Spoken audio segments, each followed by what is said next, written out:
All right, let's go back to building playfields now. I did sand and polish the custom playfield. I didn't bother throwing that up here yet because you already saw me do the exact same thing with the original style playfield. What I've been doing and not doing such a great job of capturing is building up the underside of the original. And what that is just pretty much new everything. Even though I'm gonna say new everything, some of these things are original brackets that have been nickel plated.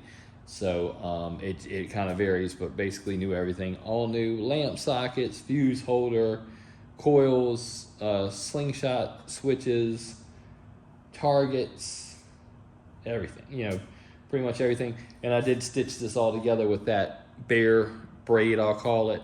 And I'm running that through or around solder down terminals. And I put those solder down terminals underneath the sockets. That way I can easily pull the sockets out without them being trapped under the solder or the solder tab. So that's what's going on there.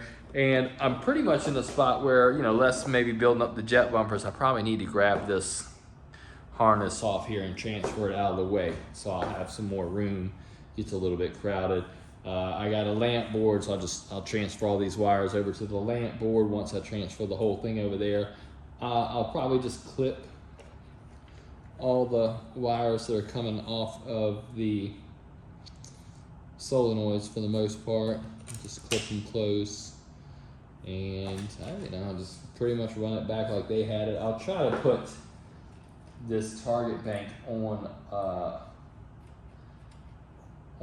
plug of some sort. I'll probably do that. And I don't know, that's just what I'm working on. So I'll get a little bit deeper and I'll pick it up. It's pretty monotonous work right now, but that's what's going on right now.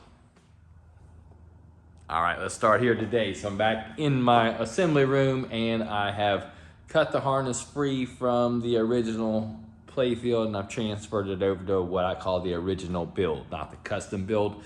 Custom build will be all new wire, all new. Well, this is pretty much all new everything too, so it's a little bit misleading to say that, but all new coils, new flipper assemblies, all new lamp sockets, all,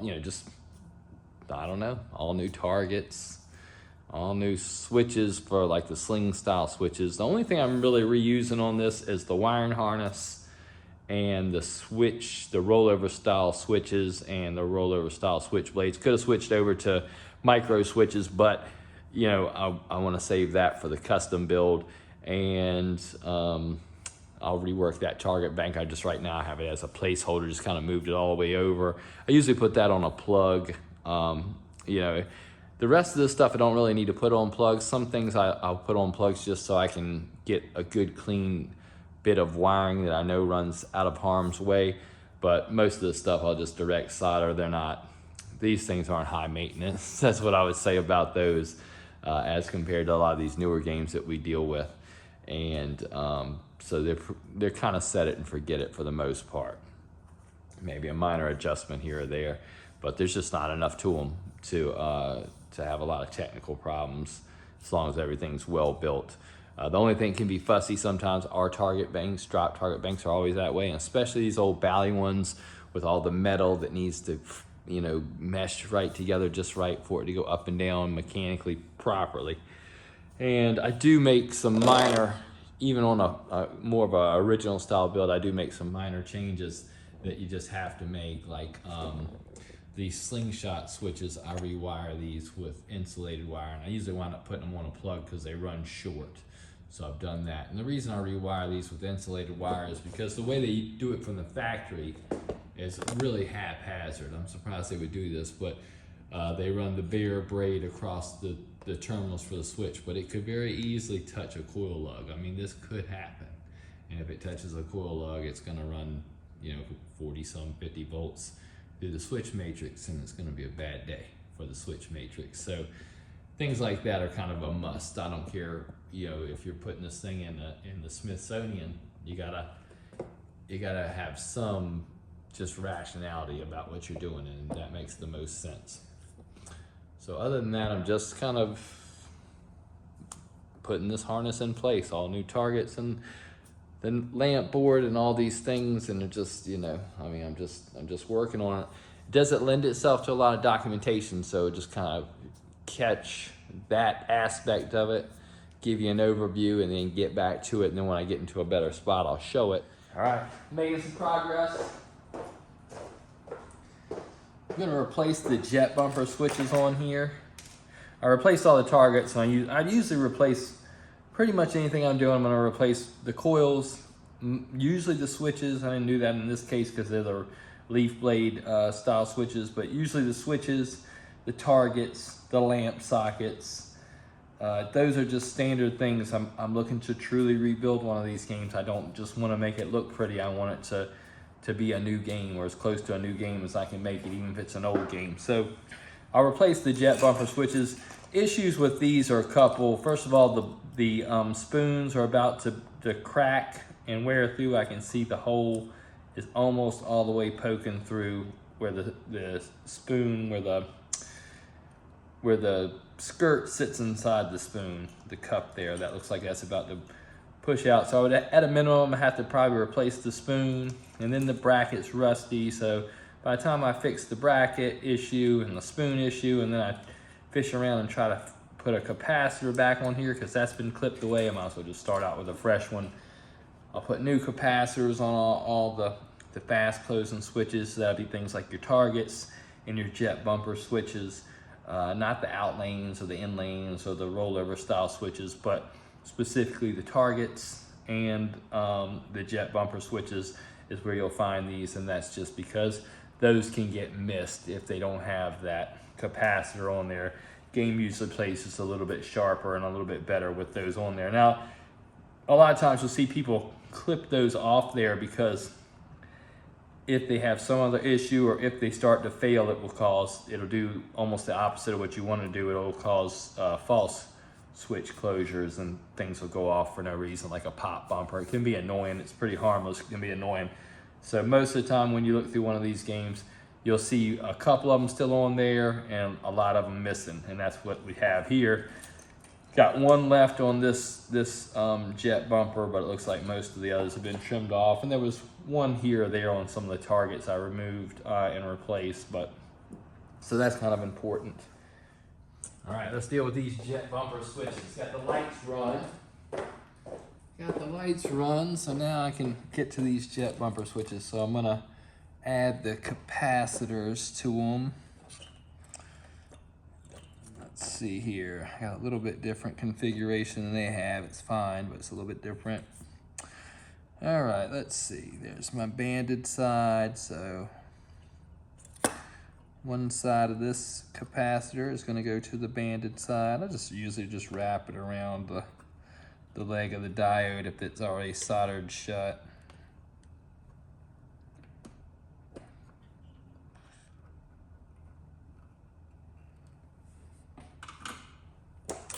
Okay, we got one switch down. The lamps are in place for this one and one switch, so I guess we'll go ahead and put a jet bumper together for it too.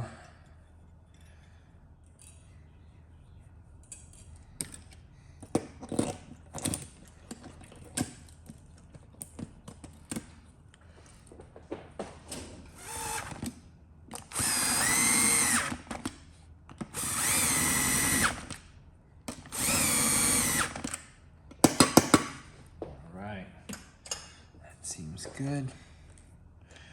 Now this yellow wire is going to the banded side, and the orange goes to the non-banded side.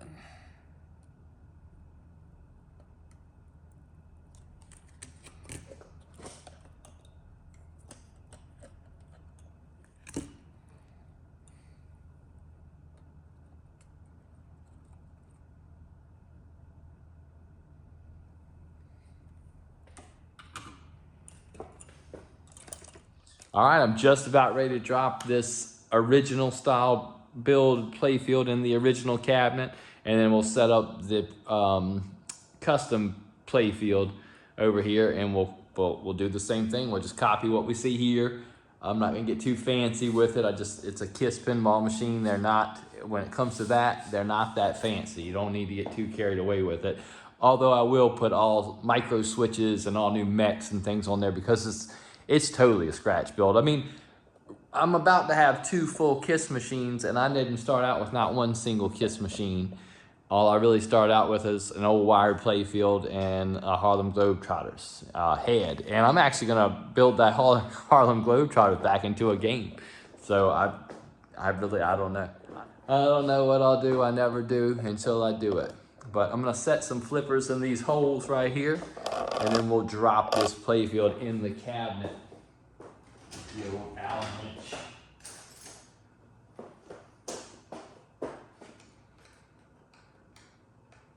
Yeah, that's the right one.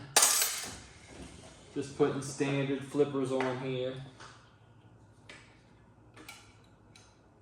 I think I've adjusted all the switches and things like that, so shouldn't have too many hiccups, but you never know.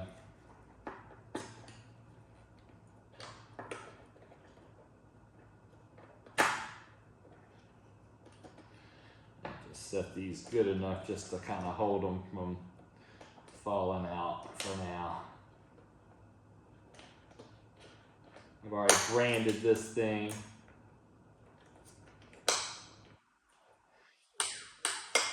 And like I said, this thing doesn't have a home, so if somebody's been watching this series and they would like a really nice KISS pinball machine, I promise you, if you just want a nice straightforward KISS pinball machine, you're not going to get any nicer than this one. And I know people talk that shit all the time, but I'm telling you, it's the absolute truth.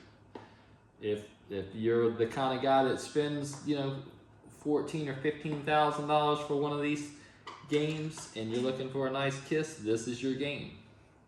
But this is a brand new KISS machine. I mean, as far as it goes, what's old on here? Let me tell you what's old on here. This drop target bank, although the targets themselves and the wiring are new. This one-way gate, although it's polished and rebuilt with a new solenoid. These rollover switches. And that's it. And the wiring harness, this wiring harness. Other than that, every single thing that's going over there is basically brand new. All right, let's throw this thing in there. Let's see how that goes. I gotta make some progress today. A lot of times I like to run like resting brackets and stuff on my builds. I think that's a really good idea, but I'm not gonna put that on this. I'll save anything that I do that's kind of above and beyond for the most part, besides quality driven things. But anything that's above and beyond strictly quality, I'll save for my custom build.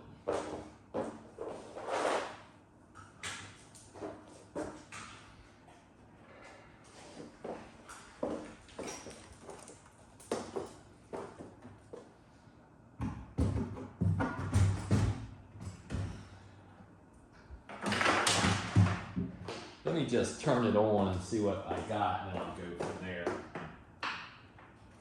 Just hang out of here on this corner.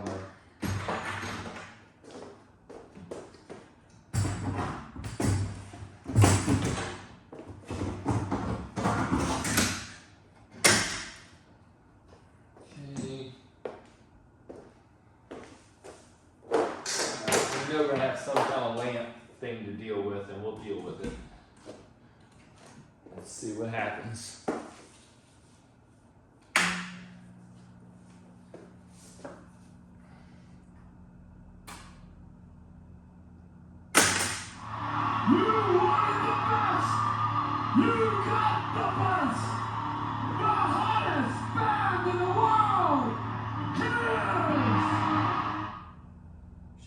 I'm going to show you these bulbs. These were perfect for my classic build. I might use them on my custom build too. But these are from Mitchell Lighting, and these are, I mean, they're LEDs, but they throw light from the sides, and you know, they're, I don't know, it's crazy. It's crazy. They look like incandescent bulbs. They're great. So I'm pretty happy with those. And they look really nice. I mean, these things look, I'm gonna try to get a close up here, but they look so authentic on this original build, and I'm pretty close to done with this thing. I'll have this thing wrapped up. I'll have this thing wrapped up in, you know, by the end of the day. It's got no owner, but it's nice.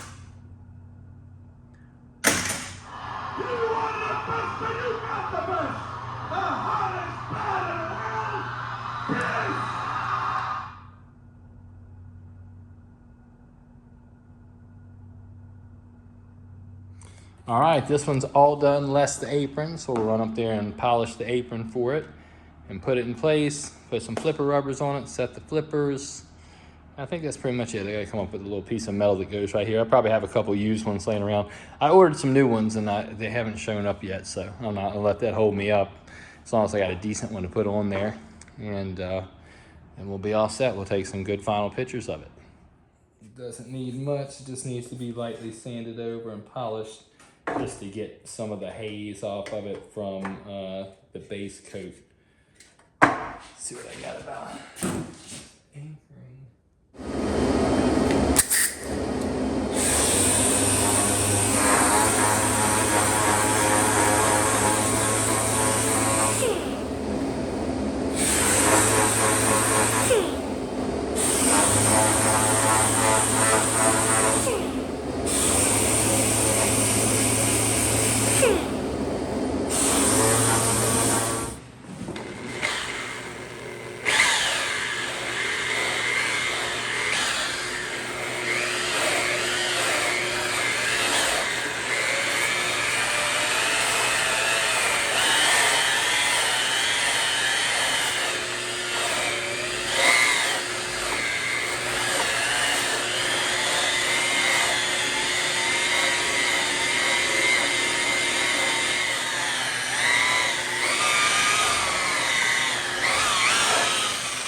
There's our apron buffed. I'll take it in there and wash it and it'll be ready to put on.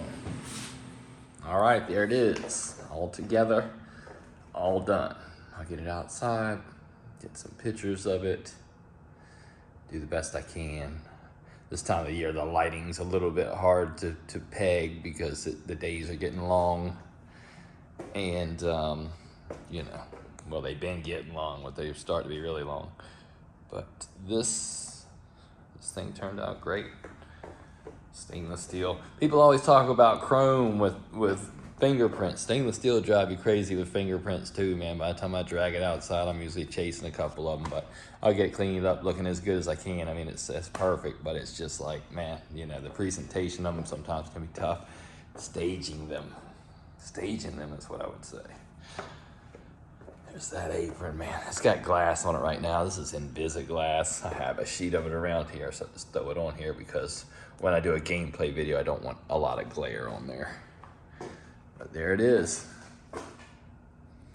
All right, here's the first kiss done. We're gonna start with it opened up because I was just taking some pictures of it.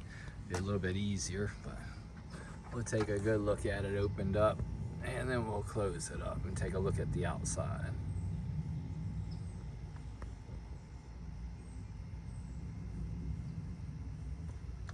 Everything's nickel plated, everything's new, everything's rebuilt, all that.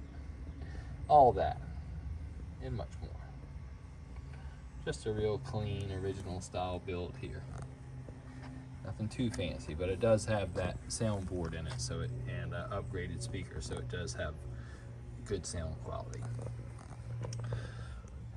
All this stuff's been polished or nickel plated. Inside the coin door, that's where you really see the difference in a top shelf restoration and a lower quality one. The underside of the playfield, generally speaking, and the inside of the coin door, because there's a lot of parts to it.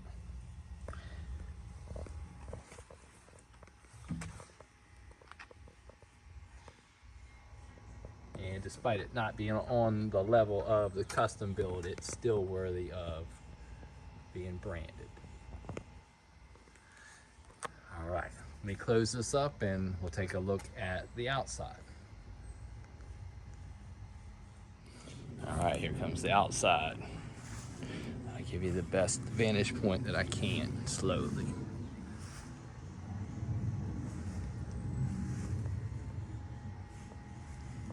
Everything's automotive base coat, clear coat, sprayed by somebody that knows how to spray it.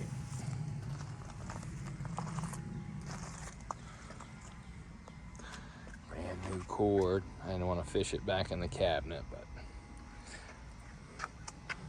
it does have runners on the back of the lower cabinet, so it sits elevated. It makes it easier to hand truck, stores a little bit nicer, and just protects the game in general.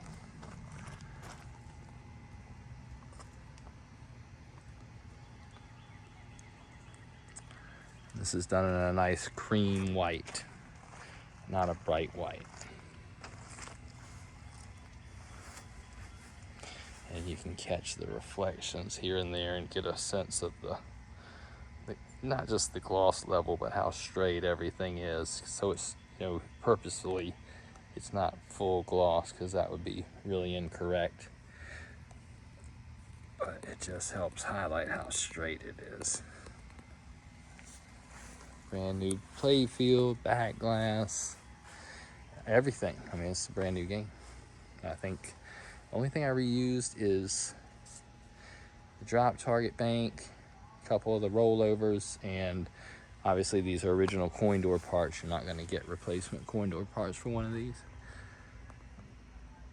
All right, I'm going to shut up and we'll take a good look at it.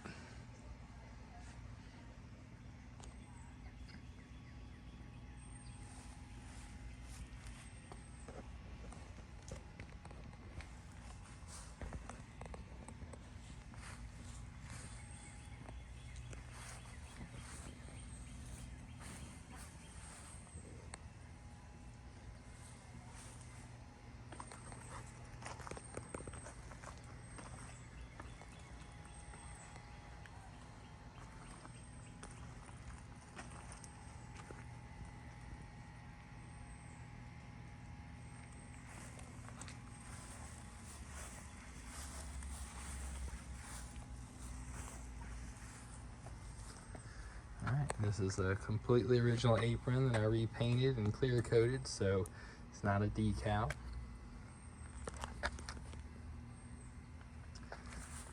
Oh, it's really good. Catch it just right. Got original cards in there. If you wanted something else, that's not a big deal. Calls for yellow flipper rubber, but I had to put orange on there. Orange just looked better. I try everything and I'm like, okay, that's the one. But same thing with the star posts. They're black. Just looks better. You can't unsee it once you've seen it. You're like, okay, that looks good. I get a little further back. We'll kind of rake over it, and then we'll look at the details.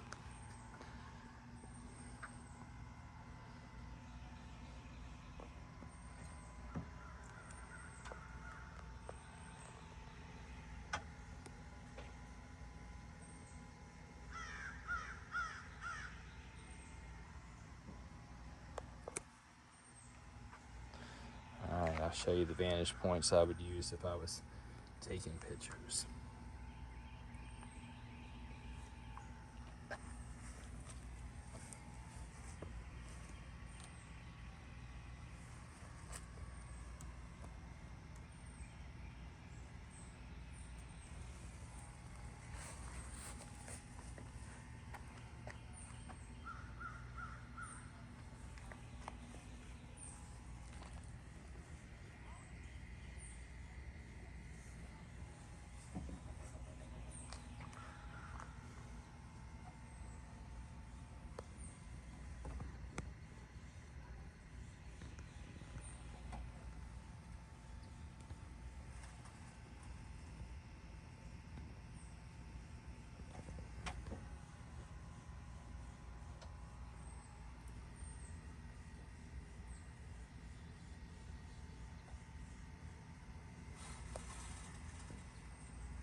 Alright, let me get set up and we'll take a look inside the back box. Alright, there we are inside the back box. New back glass, New lamp panel, all new lamp sockets, new displays.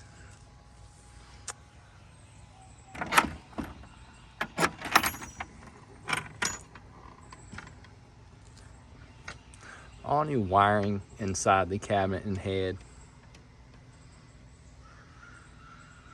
All new connectors, everything's labeled. All new boards. Every board in here is brand new. Custom soundboard. Brand new transformer rectifier board. All new tin shielding. I will place the cards that go in the back of it. I just got to print those out and cut them out.